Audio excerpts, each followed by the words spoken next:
So hello guys, welcome back to my channel. कैसे हैं आप सब लोग? उम्मीद करता हूं अच्छे होंगे। मैं आ गया हूं एक और नई वीडियो के साथ। आप देख रहे हैं मास्टर शिक्षा गौरव यूट्यूब चैनल। मेरा नाम है गौरव मिश्रा। पिछली वीडियो में हमने इसके दो पार्ट कवर करे थे, जिसमें हमने आपको क्लास 10th की हिस्ट्री की जो फर्स्ट चैप्टर है हिस्ट्री का, वो मैंने आपको समझाया था।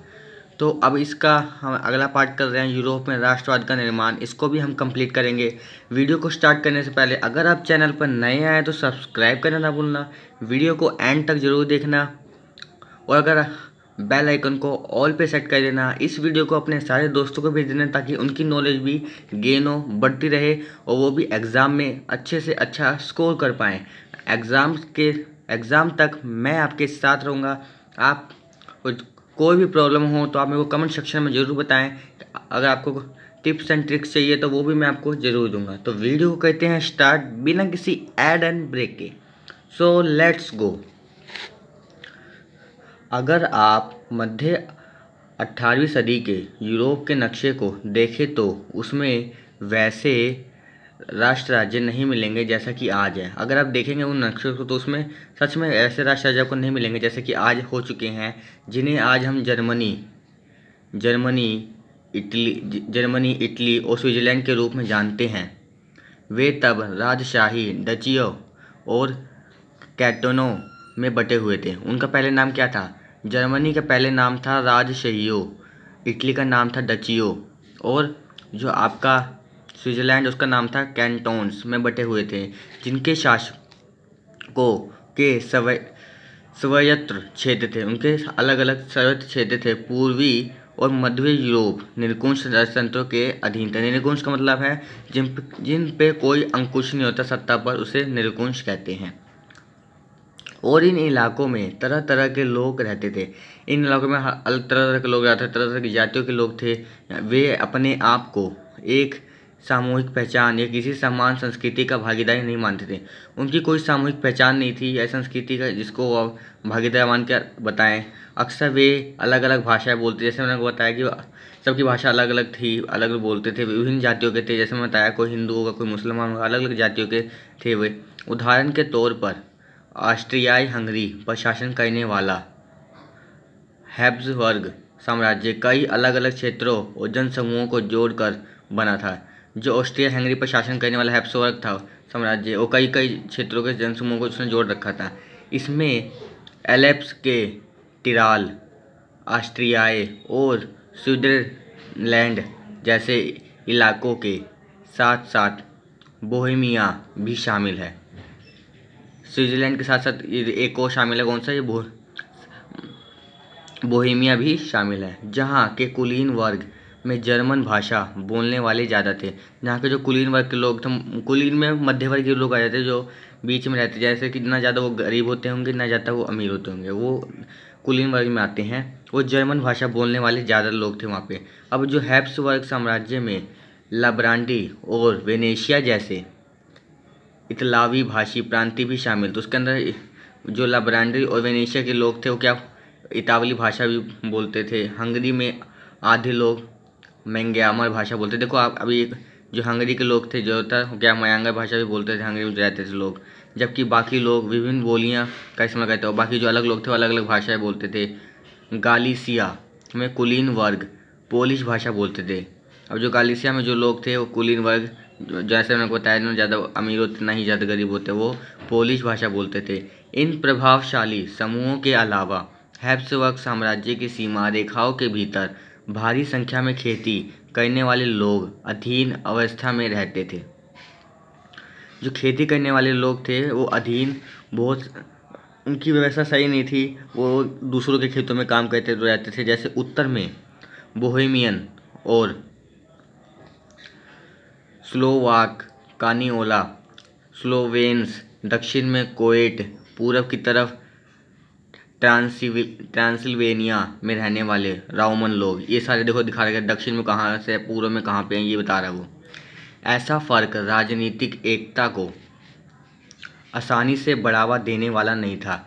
जो ऐसा जो फ़र्क है वो कोई एकता को बढ़ावा आसानी से बढ़ावा नहीं देने वाला था।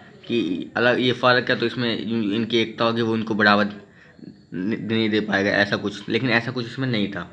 इस तरह तरह के समूहों को आपस में बांधने वाला तत्व, जो तरह तरह के समूहों को आपस में बांधने वाला जो तत्व है, वो केवल सम्राट के प्रति सबकी निष्ठा थी। इन सबों को क्या बांट रहा है, बांध कैसे इनको सबको जोड़ के रखा हुआ, क्या केवल सम्राट के प्रति निष्ठा की। उन सभी को जो सम्राट था उनका हैब्सबर्ग साम्राज्य में जिसमें रहते थे, वो उन्हें वो निष्ठा से अपने प्रति प्रेम रखते थे, उनके प्रति वो सारे लोग। राष्ट्रवाद और राष्ट्र राज्य का विचार कैसे उभरा, अब हम अगले में पढ़ेंगे कि जो राष्ट्रवाद है, राष्ट्रवाद मतलब राष्ट्र के प्रति जो बात कहते हैं वो, और राष्ट्र राज्य के पे विचार, उनके पे कैसे विचार हुआ, क्या उभरा, क्या हुआ, उसको हम पढ़ेंगे 2.1 में। सो इसके मेरे ख्याल 2.4, हाँ 2.4 तक हैं इसके। तो आज मैं आपको 2.1 एंड 2.2 पूरी करा दूंगा। नेक्स्ट वीडियो में हम करेंगे 2.3 एंड 2.4। सो तब तक पहले एक बार ये देख लेते हैं कुछ महत्वपूर्ण तिथियां, इसको आप याद रखना। मैंने आपको पिछली बार में जब आपको करवाया था, मैंने आपको बताया था कि लाइन लगवा के कि ये महत्वपूर्ण है, इसको याद रखने लायक है। जैसे 1797 क्या हुआ था, उसमें नेपोलियन का इटली पर हमला, नेपोलियन ने इटली पर हमला किया था। नेपोलियन युद्धों की शुरुआत, नेपोलियन युद्ध की शुरुआत करी थी 1814 से 1815। नेपोलियन का पतन, वीना शांति संधि, वीना शांति संधि हुई थी। 1821 में क्या हुआ था, यूनानी स्वतंत्रता के लिए संघर्ष प्रारंभ, यूनानी स्वतंत्रता के लिए संघर्ष प्रारंभ किया गया था 1821 में। 1848 फ्रांस में क्रांति, फ्रांस में क्रांति कब हुई थी, 1848 में। ये महत्वपूर्ण बातें, इसे याद रखना बहुत ज़रूरी है। ओके, तो आगे पढ़ता हूँ। आर्थिक परेशानियों से ग्रस्त कारीगरों, औद्योगिक मजदूरों और किसानों की बगावत, मध्य वर्ग, संविधान और प्रतिनिधित्वात्मक सरकार के गठन की मांग करता है। इतालवी, जर्मन, मैग्यार, पोलिश, चेक आदि राष्ट्र राज्यों की मांग करते हैं। ये सब जो राष्ट्र राज्य उनकी वो मांग करते हैं। और फ्रांस की क्रांति, मेन पॉइंट्स आपका ये है कि ये जो 1848 आपका पूछा जाएगा कि 1848 में क्या हुआ था, फ्रांस की क्रांति, ये आपने याद रखना है इस बात को। ओके, आगे देखो, ये आपकी महत्वपूर्ण तिथि है, ये सन बोल सकते हैं आप इसको। 1859 से 1870 में क्या हुआ था, इटली का एकीकरण हुआ था इस सन से लेकर इस सन के बीच में। 1866 या 1866 हाँ से 1871 या 1871 जर्मनी का एकीकरण हुआ था इसके बीच में। इटली का एकीकरण हुआ था 1859 से 1870 तक, और जर्मनी का एकीकरण हुआ था 1866 से लेकर 1871 तक। अब 1905 हैब्सबर्ग और ओटोमन साम्राज्यों में स्लाव राष्ट्रवाद मजबूत होता है। कब हुआ था ये, 1905 में हैब्सबर्ग और ओटोमन साम्राज्यों में ये जो राष्ट्रवाद मजबूत हुआ था। सो ये कुछ इंपॉर्टेंस बात है जो मैंने आपको बताई, और इन्हें आप याद रखना। देखो कुछ महत्वपूर्ण तिथि इसलिए साइड में लिखा हुआ ताकि बच्चों को ये याद रहे। इनमें से बहुत से क्वेश्चन एक एक नंबर में आ जाते हैं और पूछे जाते हैं, तो आप इनको जरूर याद रखिएगा। पेपर में आपको पक्का इसमें से कोई ना कोई एक क्वेश्चन उठा लेंगे, 3 क्वेश्चन उठा लेंगे, लेकिन पक्का इसमें से कोई एक जरूर आएगा। तो चलते हैं नेक्स्ट 2.1 पे। वीडियो को ज़्यादा बड़ी नहीं करेंगे हम, छोटी वीडियो इसलिए बनाते हैं हम कि ताकि बच्चे शॉर्ट में फटाफट से करें, इसलिए हम छोटी से छोटी वीडियो बनाने की कोशिश करते हैं। तो 2.1 को स्टार्ट करते हैं। कुलीन वर्ग और नया मध्य वर्ग, सामाजिक और राजनीतिक रूप से जमीन का मालिक कुलीन वर्ग यूरोपीय महाद्वीप का सबसे प्रभुत्वशाली वर्ग था। सामाजिक समाज की तरफ से और राजनीतिक रूप से जमीन का जो मालिक होता है वो कुलीन वर्ग, और यूरोपीय महाद्वीप का सबसे प्रभुत्वशाली जो शक्तिशाली माना जाता है था लिखा हुआ देखो था। इस वर्ग के सदस्य एक साझा जीवन शैली से बंधे हुए थे, वो एक ही जीवन शैली से बंधे हुए थे जो क्षेत्रीय विभाजनों के आर पार व्यापक थी। और क्षेत्रीय जो विभाजन बटे हुए थे वो उनके आर पार व्यापक हो चुकी थी। वे ग्रामीण इलाकों में जायदाद और शहरी हवेलियों के मालिक थे। ग्रामीण इलाकों में उनकी जायदाद थी, उनके पास पैसे थे, और शहरी हवेलियों में वे के मालिक थे। वे राजनीतिक कार्यों के लिए तथा उच्च वर्गों के बीच वे फ्रेंच भाषा का प्रयोग करते थे। जो राजनीतिक जैसे कार्य थे, राजनीतिक जो कार्य करने होते थे या उच्च वर्ग के लिए, उनके लिए वे कौन सी भाषा का, वे फ्रेंच भाषा का प्रयोग करते थे। यहाँ पे ये देखो याद रखना आप। उनके परिवार अक्सर वैवाहिक बंधनों से आपस में जुड़े रहते थे। उनके परिवार वैवाहिक मतलब विवाह के उससे बंधनों से हमेशा बंधे आपस में जुड़े रहते थे।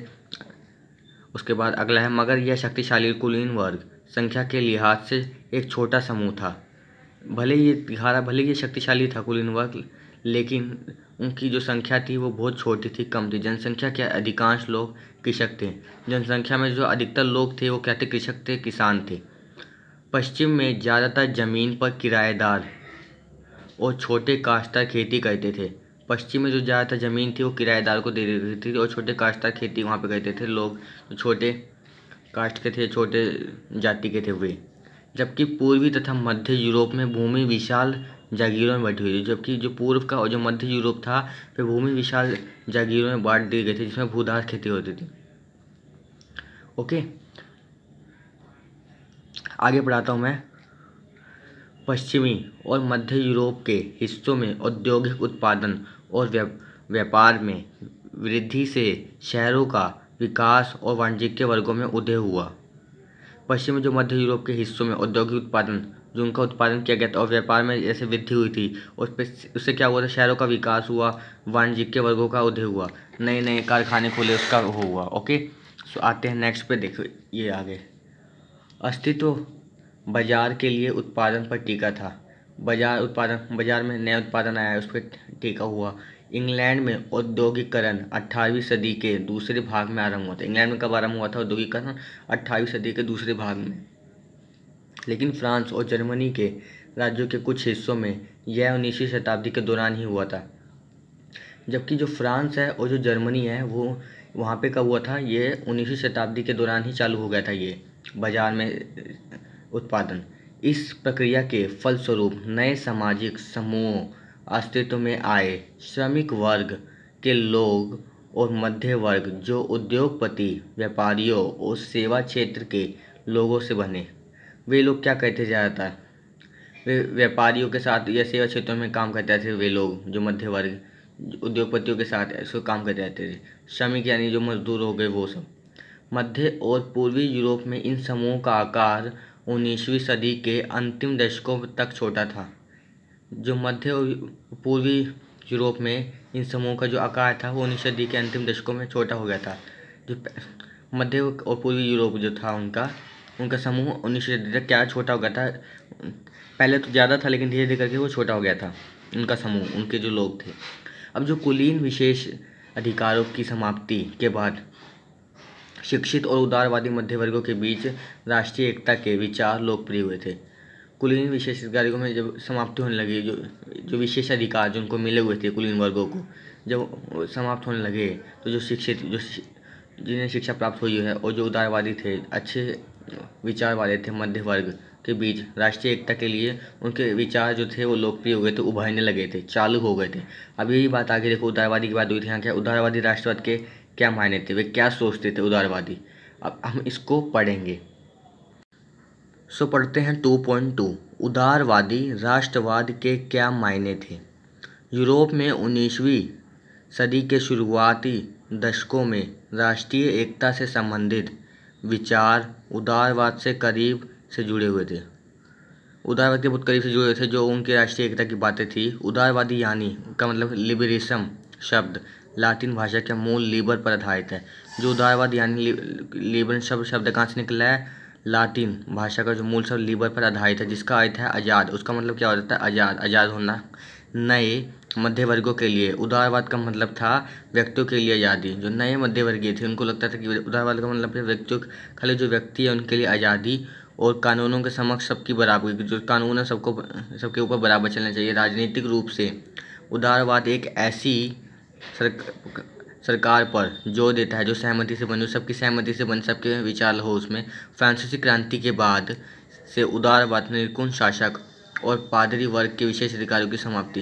जो निरंकुश शासक जिन पर किसी प्रकार कोई अंकुश ना हो सत्ता पर, पादरी और विशेष अधिकारों की जब समाप्ति, जो पहले उनको अधिकार विशेष अधिक से दिए जाते थे, तो उनकी जब समाप्ति होने लगी तो संविधान तथा संसदीय प्रतिनिधि सरकार का उनका पक्षधर पर काम करते थे जो। और 19वीं शताब्दी के उदारवादी निजी संपत्ति के स्वामित्व का अनिवार्यता पर बल देते थे। उनकी बातों पर बल देते, उनकी बातों पे ध्यान देते थे। निजी संपत्ति, उनकी संपत्ति, खुद की संपत्ति निजी संपत्ति में। ओके, लेकिन यह जरूरी नहीं था कि कानूनों के समक्ष बराबरी का विचार सबके लिए मताधिकार के पक्ष में था। ये नहीं कि अगर आपको कानून के समक्ष सबको बराबरी दी जा रही है तो ये सबके पक्ष में है। आप याद करें कि क्रांतिकारी फ्रांस उदारवादी प्रजातंत्र का पहला राजनीतिक प्रयोग था।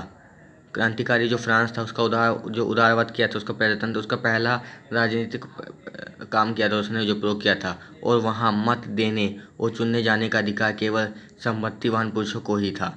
अब वहाँ पे जो जो कानून तो सबके लिए थे बराबर, लेकिन जहाँ पे जो मत देने और जो सरकार चुनने का जो अधिकार था, अब तो हम सरकार बोलते हैं ना, पर जो राज्य चुनने का अधिकार था उसकी संपत्ति जिनके पास पैसे हैं उन्हीं पुरुषों को था। संपत्ति विहीन पुरुष जिनके पास पैसे नहीं है और सभी महिलाओं को राजनीतिक अधिकारों से वंचित रखा जाता था। और जो सभी महिलाएं हैं उनको राजनीतिक अधिकारों से वंचित रखा जाता है केवल थोड़े समय के लिए। जैकोबिन शासन के समय सभी वैसे पुरुषों को मताधिकार मिलता है, जिसकी थोड़ी देर के लिए जब जैकोबिन शासन चला था तो सभी वैसे पुरुषों को मताधिकार दिया गया था, प्राप्त था। मगर नेपोलियन की संहितापूर्ण सीमित मताधिकार वापस आई। पर लेकिन जैसे नेपोलियन संहिता हुई उनकी सीमित मताधिकार वापस आई, सीमित, जैसे कि वही संपत्ति जिनके पास संपत्ति खाली वही दे सकते हैं, वो वापस आ गई। उसने महिलाओं को आवश्यक दर्जा देते हुए उन्हें पिताओं और पतियों के अधीन कर दिया। महिलाओं को आवश्यक दर्जे उनको दिया कि ये महिलाएं गलत हैं, ये हैं, और उन्हें जो उनके पिता थे और जो पति थे उनके अधीन कर दिया। उनसे उनके प्रति उनको आग लगा दी, ऐसे बात कर सकते हैं, चुगली कहना ऐसे। संपूर्ण 19वीं सदी तथा 20वीं सदी के आरंभिक वर्षों में महिलाओं और संपत्ति विहीन पुरुषों ने समान राजनीतिक अधिकारों की मांग करते हुए विरोध आंदोलन किया। जो संपत्ति विहीन पुरुष थे जिनके पास पैसे नहीं थे और जो महिलाएं थी, उन्होंने क्या किया, अधिकार मांगने के लिए आंदोलन किया था उन्होंने। आर्थिक क्षेत्र में उदारवाद बाजारों की मुक्ति और चीज़ों तथा पूंजी के आवागमन पर राज्य द्वारा लगाए गए नियंत्रण को खत्म करने के पक्ष में थे। जो आर्थिक क्षेत्र से उदारवाद, जो बाजारों की मुक्ति के लिए चीज़ों तथा जो पूंजी पर आवागमन, जो आने जाने पर जो राज्य द्वारा लगाए गए जो नियंत्रण लगा रखे थे, उनको खत्म करने के पक्ष में ये लोग थे, उदारवाद वाले। और 19वीं सदी के दौरान उभरते हुए मध्य वर्गों की यह जोरदार मांग थी, उनकी बहुत मांग थी कि इनको ख़त्म किया जाए। आइए हम 19वीं सदी के पहले भाग में जर्मन भाषी इलाकों का उदाहरण लें। नेपोलियन के प्रशासनिक कदमों से अनगिनत छोटे प्रदेशों से 39 राज्यों का एक महासंघ था। अब ये बहुत इंपॉर्टेंट लाइन है कि नेपोलियन के प्रशासनिक कदमों से अनगिनत छोटे प्रदेश से 39 राज्यों का एक महासंघ किसने का था, 39 राज्यों का। इनमें से प्रत्येक की अपनी मुद्रा और नापतोल प्रणाली थी। सभी जो महासंघ थे, हर राज्य की अपनी एक अलग मुद्रा यानी जो उनके कॉइन होते हैं, पैसे होते हैं, उनकी अलग मुद्रा और नापतोल की प्रणाली थी, जो नापने तोल की प्रणाली होती है। 1833 में या 1833 में हैब्सबर्ग से न्यूरमबर्ग जाकर अपना माल बेचने वाले एक व्यापारी को 11 सीमा शुल्क नाकों से गुजरना पड़ता और हर बार लगभग 5% सीमा शुल्क देना पड़ता था। एक तो पहले तो ये देखो, आपको दिखा रखा है यहाँ पे क्या आ गया, देखो ये रहा आपका कि 11 सीमा शुल्क से गुजरना पड़ता था। उसके बाद लोग 5% सीमा शुल्क पक्ष उनको देना पड़ता था। शुल्क अक्सर वस्तुओं का वजन, शुल्क कैसे लिया जाता था, अगर वस्तु का वजन भारी है उसके आकार के अनुसार लगाए जाते थे, भारी है या बड़ा दिखाई देता है तो उस पर लगाए जाते थे। क्योंकि हर बार क्षेत्र की अपनी नापतोल व्यवस्था थी, अतः हिसाब लगाने में समय लगता था। इसलिए हिसाब लगाने में क्या समय लगता, टाइम लग जाता था। मसलन कपड़े को नापने वाला पैमाना एले था, जिसकी लंबाई जगह बदलने के साथ घटती बढ़ती रहती थी।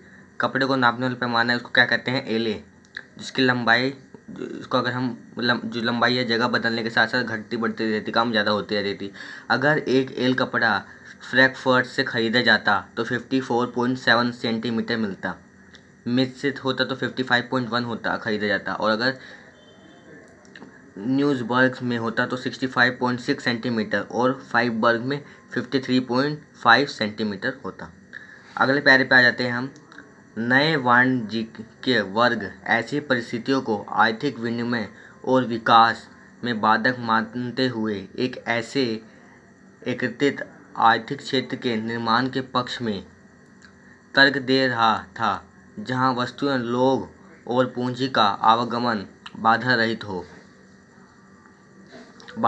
इसका मतलब आप देख लो, जहाँ वस्तु और लोग पूंजी का आवागमन में बंधे हुए थे, वो लोग, उनको अपने जो वस्तु थी और लोगों को अपनी पूंजी का आवागमन मतलब आने जाने में उनको प्रॉब्लम होती थी, वो अगर वस्तु सेवाएं के लिए उनको दिक्कत आती थी। इसमें ये कहा गया उनकी आर्थिक क्षेत्र में का निर्माण के पक्ष में, आर्थिक क्षेत्र जहाँ से उन्हें पैसे प्राप्त होते हैं उनमें बहुत दिक्कत आती थी। इसलिए 1834 में प्रशा की पहल पर एक शुल्क संघ जॉलवेराइन स्थापित किया गया। शुल्क संघ कब स्थापित किया गया था? 1834 में स्थापित किया गया, जिसका अधिकांश जर्मन राज्य शामिल थे। इसमें अधिकांश कौन से जर्मन राज्य शामिल थे इसके अंदर? इस संघ के शुल्क अवरोधों को समाप्त कर दिया गया था। इस संघ ने क्या किया था? जो शुल्क अवरोध थे, जो उन्होंने शुल्क लगाए थे, उनको समाप्त कर दिया था और मुद्राओं की संख्या 2 कर दी थी। मुद्राओं की संख्या कितनी कर दी थी? 2 थी। जितनी भी होगी उससे 2 कर दी थी। जो उससे पहले 30 से ऊपर थी, देखो दिखा रहा है, मैंने कहा था जितनी भी होगी उससे 2 कर दी थी। उससे पहले कितनी थी? 30 से भी ऊपर थी, अब उसको 2 कर दी गई थी। इसके अलावा रेलवे के जाल ने गतिशीलता बढ़ाई। उसने क्या गतिशीलता बढ़ाई? तेजी बढ़ाई और आर्थिक हितों की राष्ट्रीय एकीकरण का सहायक बनाया। और आर्थिक हित जो पैसे से जुड़ी व्यवस्था है, उसके हितों को राष्ट्रीय एकीकरण, राष्ट्र पर एकता दी प्राप्त की और उन्हें सहायक बनाया था। उस समय पनप रही व्यापक राष्ट्रवादी भावनाओं को आर्थिक राष्ट्रवाद की लहर ने मजबूत बनाया। उस समय जो बन रही थी राष्ट्रवादी भावनाएं, जो भावनाएं थी उनके मन में, उन्हें आर्थिक राष्ट्रवाद की लहर ने मजबूत बनाया था। जो राष्ट्र के प्रति जो भावना थी, उन्होंने उसको मजबूत बनाया था। तो यहाँ आपकी 2.2 खत्म होती है। अब मैं जो आपकी जो 2.3 और 4 है उसको मैं नेक्स्ट वीडियो में कराऊंगा। उससे पहले हम ये थोड़े से इंपॉर्टेंट पॉइंट्स है, इसको भी देख लेते हैं। अर्थशास्त्री राष्ट्रीय अर्थव्यवस्था में शब्द वाली से सोचने लगे। वे चर्चा करने लगे कि राष्ट्र कैसे विकास कर सकता है और कौन से आर्थिक कदम राष्ट्र को निर्मित करने में मदद करते हैं। जर्मन के ट्यूबिंजन विश्वविद्यालय के अर्थशास्त्र में प्रोफेसर फ्रेडरिच लिस्ट ने 1834 में लिखा था कि जोलवेराइन का लक्ष्य, उनका लक्ष्य क्या है? जर्मन लोगों को आर्थिक रूप से एक राष्ट्र में बांध देना है। वह राष्ट्र की आर्थिक हालत जितना बाहरी तरह से उसके हितों की रक्षा करके मजबूत बनाएगा, उतना ही आंतरिक उत्पादकता को बढ़ावा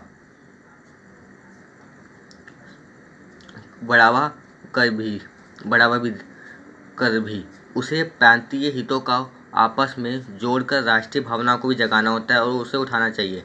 जर्मन लोग यह समझ गए कि एक मुक्त आर्थिक व्यवस्था ही राष्ट्रीय भावनाओं के उत्पन्न होने का एकमात्र जरिया है। वे जर्मन लोग समझ गए थे इसी कारण हम अपनी भावनाओं को बढ़ा सकते हैं और एकमात्र यही जरिया है, इससे ही हम कुछ कर सकते हैं।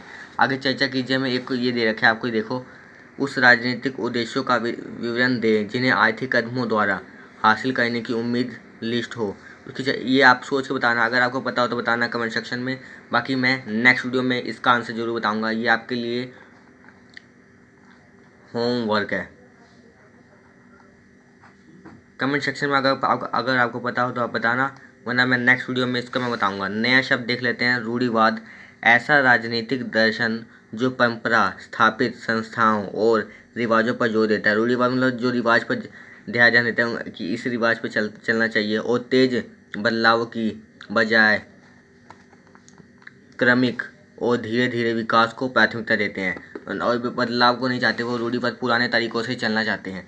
सो अगर आप चैनल पर नए हैं तो सब्सक्राइब करना ना भूलना। वीडियो को एंड तक आपने जरूर देख लिया होगा। बेल आइकन को ऑल पे सेट कर देना। इस वीडियो को ज़्यादा से ज़्यादा शेयर करना अपने दोस्तों के पास, ताकि उन सबको भी पूरी नॉलेज मिले और वो भी एग्ज़ाम को क्रैक कर सकें। सो मैं चलता हूँ, आऊँगा अगली वीडियो में एक और नए कॉन्सेप्ट के साथ, और 2.3 और 2.4 को हम ख़त्म करेंगे, फिर हम अगला पार्ट उसका बनाएंगे। So thank you, have a nice day.